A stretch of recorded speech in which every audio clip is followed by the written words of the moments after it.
John Grom, and welcome to our 122nd Right and Left Discussion Forum. We hold our televised panel discussions twice monthly to demonstrate the value of civil, productive, open-minded political dialogue. Today our panel will discuss two topics. First, we will try to untangle the very complicated issue of the most recent Ohio redistricting plan.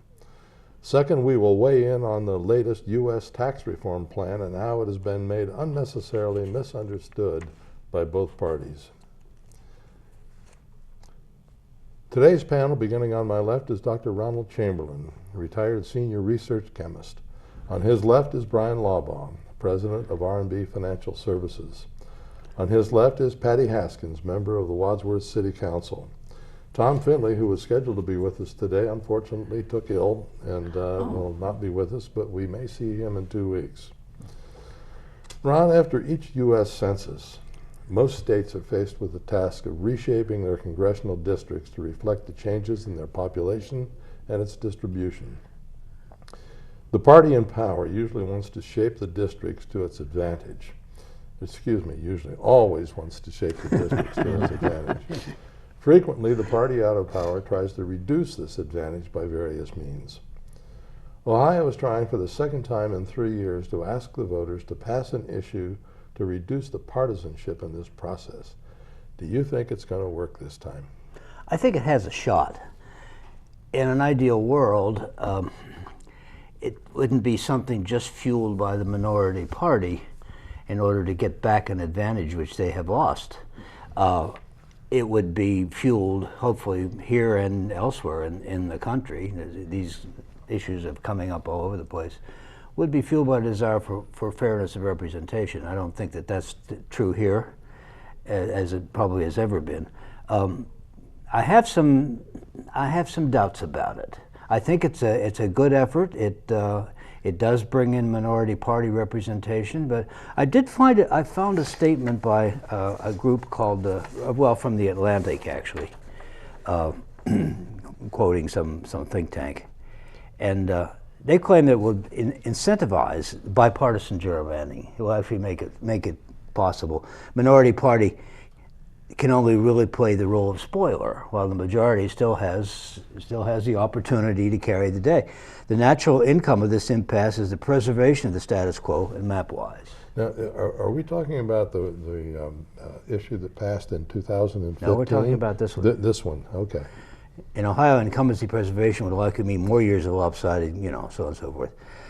So that's one aspect that kind of bothers me a little bit. A friend of mine contacted me a couple weeks ago, as I passed on to you, and she was wondering if maybe the November issue that the committee was working on might be a little bit better. And I was unable to find any details about that one, but apparently it's one which will get more layperson, more of the electorate involved rather than just the legislature, and.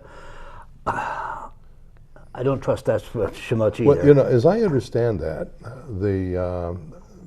this coalition of groups, including the League of Women Voters and so forth, Fair Districts, Fair Elections. Yeah, they have been gathering signatures in preparation of the May issue failing, in which case they would put something on the November ballot. Right. However, I don't think they've spelled out exactly what that is. Well, apparently not, because I couldn't find anything about it. Now, I looked at their blog. They publish a blog, and there were statements both supporting and in opposition to the present May issue. I think I personally will vote for it at this stage. It looks like a decent proposal. It's at least an attempt. Give some opportunity, and they say it's got at least two sets of fail-safes or fallbacks if the first one doesn't work. And eventually it could go to the same coalition or the same group that set up the state government redistricting, which it seems to be a reasonable thing. So I'm cautiously optimistic that this will go. The only thing that would kill it, I think, would be if enough of the majority party members in this state will say no, that's a great disadvantage to us, and we'll vote against it. That could happen. I don't know. I don't think that there's anything on the May issue issue 1, that is going to change the representation on the distribution commission, the redistricting commission. Yeah. It's still going to be the majority as a 5-2 advantage, right? But it changes right. that in order for it to pass, you must have at least 2 members of the minority party voting for it. So even though they have the majority, they can't win 5-2. And I think it eventually goes up to a 10 person, where they have, there's one of the steps where it goes up to a 10 person, and the same rule applies. I'm sorry, just wanted to No, jump that's in. okay. That was good, yeah. Yeah. Brian, do you have some thoughts on this issue? You know, I think it's an issue. There's currently an issue before the Supreme Court, a case in Maryland, a gerrymandering case that's made it all the way to the Supreme Court, First Amendment speech, where the Republican candidate was basically gerrymandered out of his district. There's a variety of tests. I was just listening to the oral arguments of the case, and it seemed to me that all the justices of the Supreme Court were interested in how it went about, how this, how the majority party in the state of Maryland, which I think Maryland is 70-30 Democrat, how they came up with this redistricting map, which basically started out on one side of the Chesapeake Bay and extended all the way across the state on the other side of the Chesapeake Bay, just to get enough people to, for this particular district. But it obviously is an issue that both parties have to come to some semblance of agreement, because you can't, if you're going to have the rules, you have to follow the rules when you're the minority party. And if you don't like the rules, there's a way to argue that. And I think what we've seen is this, we swing from one spectrum all the way over, and then it goes to the other. The pendulum swings, and we never get to the middle, where I think that's real where we really should be, is in the middle. And what we're not suffering, but what's happened here in the state of Ohio is when the majority, the Republicans, came into power, they were going to use the rules that were in place, and they did. Yeah. And when the Democrats were in, they used the rules. So I think we need to have a little more partisanship here. And I think most people would agree that if there was an independent, group that was represented by everybody, and came up with some districting that worked for everybody, made it competitive for everybody, that it would work. But it goes on all over the country. So you can't say that it's just a Republican issue. It's all except for 2 states. Right. 2 states only have 1 district. Yeah. Montana and Wyoming. Yeah. If you've ever been there, you know why. Well, yeah. Wyoming has 2 senators, 1 congressman. Right. That's where Montana is. Yeah. So. Well, even so, the business of splitting up the districts and so forth, I think is a worthwhile thing to address. Even so, I read a statement by some representative from the Toledo area. It says his district's still going to be split 3 ways. So that's still going to be true in particularly some of the urban areas. One of the things that bothers me about this, there's so much ambiguity, which is normally what you would expect out of a group of politicians, that nothing is going to be clear, even though they state that the commission will be, issue 1, requires the commission to draw districts based on what they refer to as specific criteria. Yeah. Now here, the specific criteria includes contiguousness. Now I can understand that. I mean, you're either busted in 2 or 3 parts or you're not, However, compactness, that's not very specific to me, nor is the number of municipal splits, what's that mean? You can have 1, 10, or? You wouldn't be allowed to separate a city into 2 different districts, is what it's referring to. But that refers to a number of them. You have to keep the number down. It's to 1. Is that right? It's to 1, and counties are to be kept at a minimum. For example, Summit County presently has 4 different congressional districts represented within it. I'm sorry, we in Medina County, Medina County splits into two different ones. There are 4 counties, though, represented in our congressional district. Absolutely. It goes all Summit the way County from- had something like 6 or something represented in it. And that was one of the things there. District looks like a steak with the DTs. You know, when I looked at this and looking at it, it was actually promoted through our state legislature. It was bipartisan. It is. It has a lot of support. The League of Women Voters, a number of other groups have supported it. The one group that is not is the ACLU, but they have not put out. They're not against it. They said they're going to remain neutral because they don't feel it went far enough. But you do have all of these different rules put into place. For example, that it has any plan that is drawn up with the coming of the next census has to be approved by at least 60%. And that must include at least 50% of the majority party and 50% of the minority party. There are all Which these means other, you can't have a 70-30 split. you can't have a 70-30 split, and you can't have only 4, even if you had, 70% of the vote. If you didn't have at least 50% of the Democrats voting for it, it's going to go down. Then it has like 4 steps that it clicks into. Then it can go, I forget the exact order. If that doesn't pass, then it can go to this 10-member commission, and it contains a lot of the people that are now on there, including Secretary of State, Treasurer, and so forth.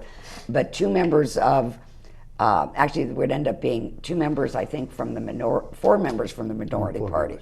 Out of that 10.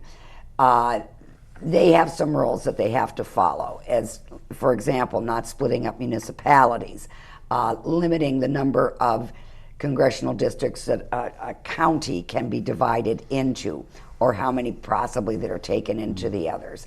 Another step is that if they still don't get anything done, it can go back to the legislature, and now the threshold goes to, I think it's 1/3 of the majority party and 1/3 of the minority party have to vote for it.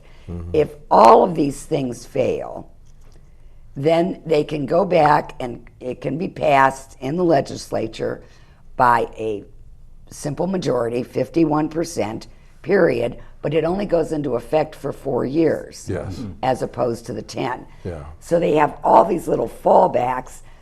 The biggest complaint or concern that I saw about it is that it is too easy to get to that final stop of the 51% and the 4 years, and they're not sure that that's going to do any good. However, considering where we are now and with the shape of our congressional districts, just look at the one across the shore of Lake Erie that goes from Toledo to east of Well, Cleveland. the other one that goes from what, Youngstown to Youngstown all the way down on the east side of the state. Yeah. So I plan to vote for it. Now that's just me looking at it. Do I think it's perfect? No. After we do all of that, and then we look at the map and say, well, the racial minorities are not properly represented. We have to go back to the map and start shifting things around again. But anyway, be that as it may, we're doing 2 topics today. What I'd like is just a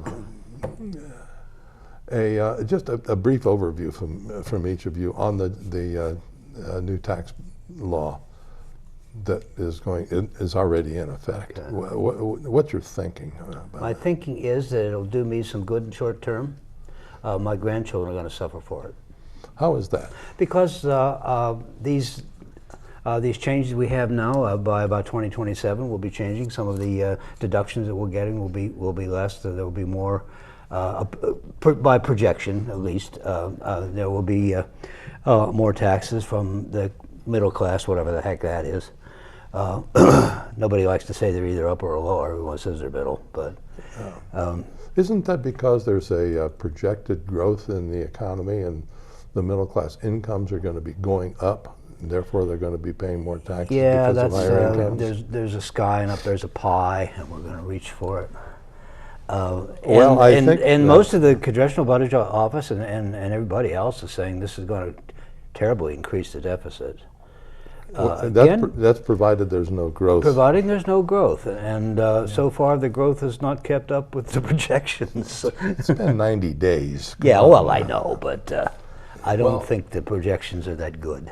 We'll find I out. was just yesterday with my wife, and we were visiting with another group of people, Senator Portman's office, and he reported that the CBO has come out with another study and estimate that if the economy if grows just by 1%, most of the dire prognostications that we've heard will not come to be.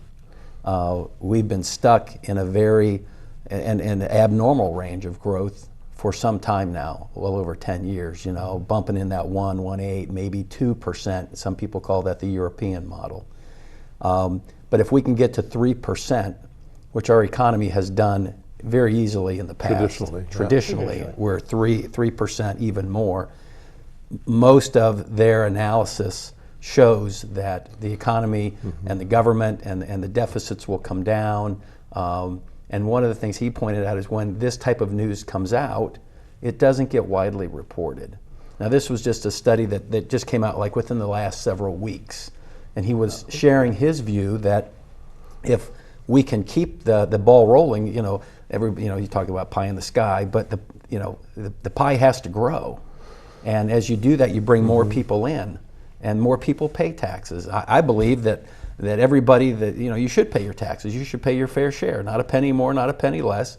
And I guess this particular iteration, I don't think went far enough. I'm for more of a flatter tax. Yeah. You could call it the biblical approach, 10%. And when you start running those models, and a lot of times you have to remind people, we're taxed a lot. It's not just federal taxes and state taxes. It's real estate taxes. There's gasoline taxes, real estate taxes. You name it, you're getting taxed. Okay. We're going to give Medina County their increase in sales tax this year? I don't know. So I think it's a good step.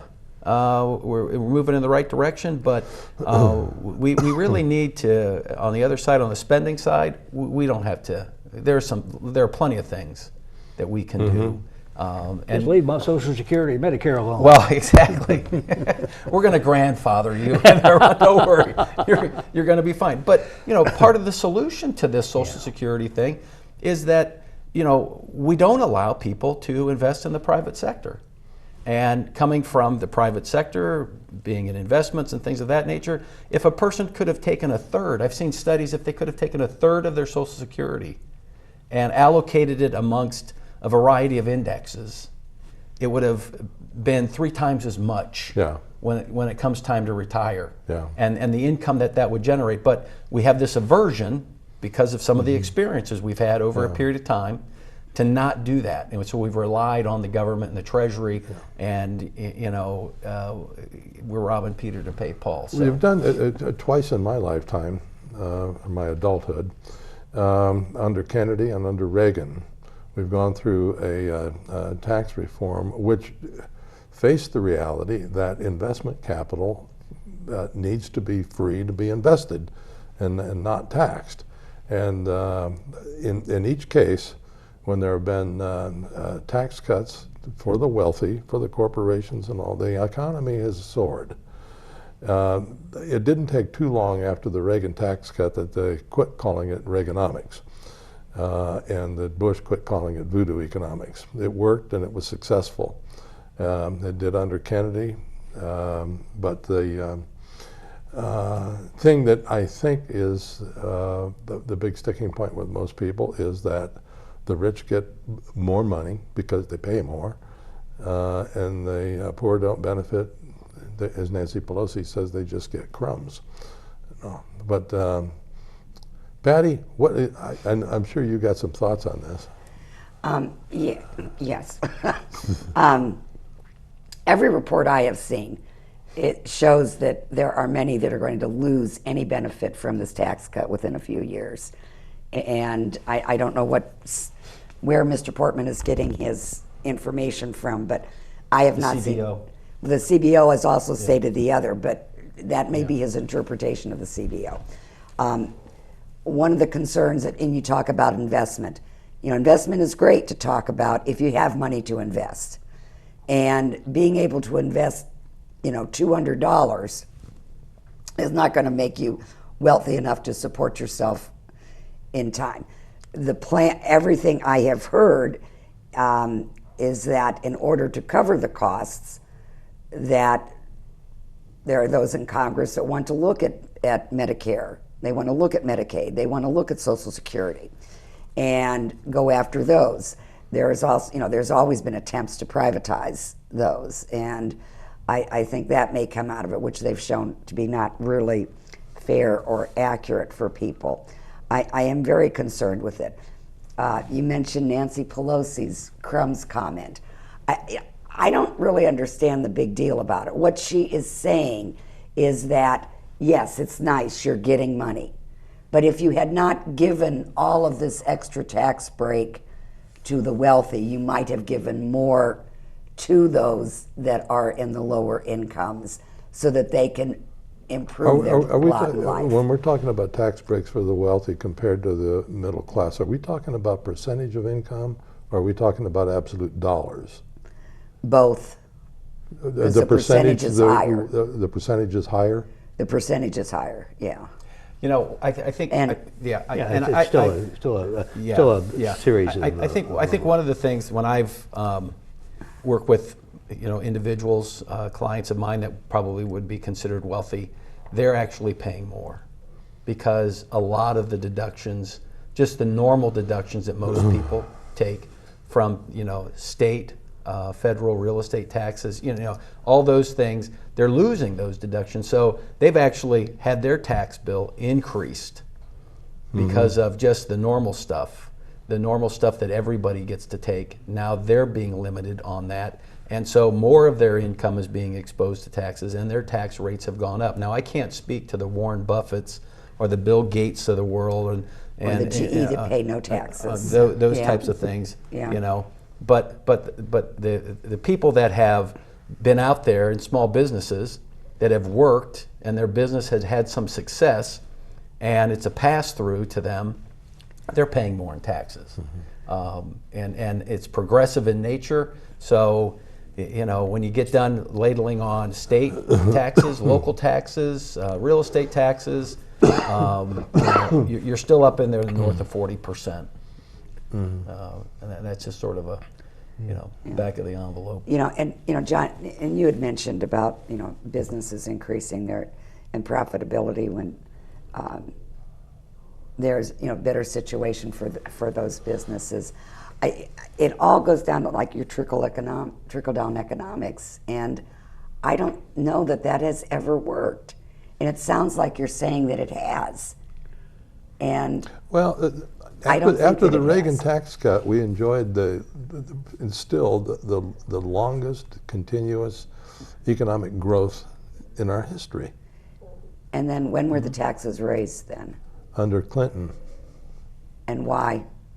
Because he didn't think we were paying enough in taxes. I don't know. You'd have to ask Clinton. Well, I mean, the point was because he even said, "I raised your taxes too much." He needed to do that in order to to get the government moving again.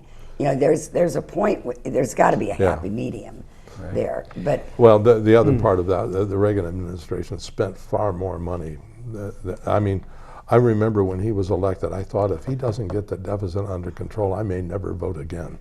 And he didn't. And he didn't, but I did. And then good for you. And then the Democrats come in and then they tax in order to bring it down, and then they're accused. And then the economy falters. Possibly, yeah. And it does. It's like right now we look at our deficit. I'm sorry, but I heard for 8 years how Obama was killing the deficit. And the news stations with their big deficit clock, it's higher than it ever was now, and there are no curbs on it. And unfortunately for many, that the only curbing I see coming is if they attack Social Security or Medicare. And many people that are Trump supporters are also receiving Social Security and Medicare. So I don't know how that balances. I think there's two sides to this. One is when we start looking at Medicare, and it's easy to make that into a rallying cry, but there's enough waste in the system that if we could control and do some things. I agree with that. I do agree with that. No one's trying to gore the sacred cow here. We're just trying to make sure that the cow continues to produce milk and keep the cow healthy. So we need to make sure that we do some of those things that might not be popular, but get us on a stronger footing going forward. I believe that a rising tide lifts all boats. You go in and they start talking wage. We can have another program on equality in wages. That seems to be a club that they like to take to people, and they compare the CEO's salary to the guy working on the shop floor. We can argue that all day long.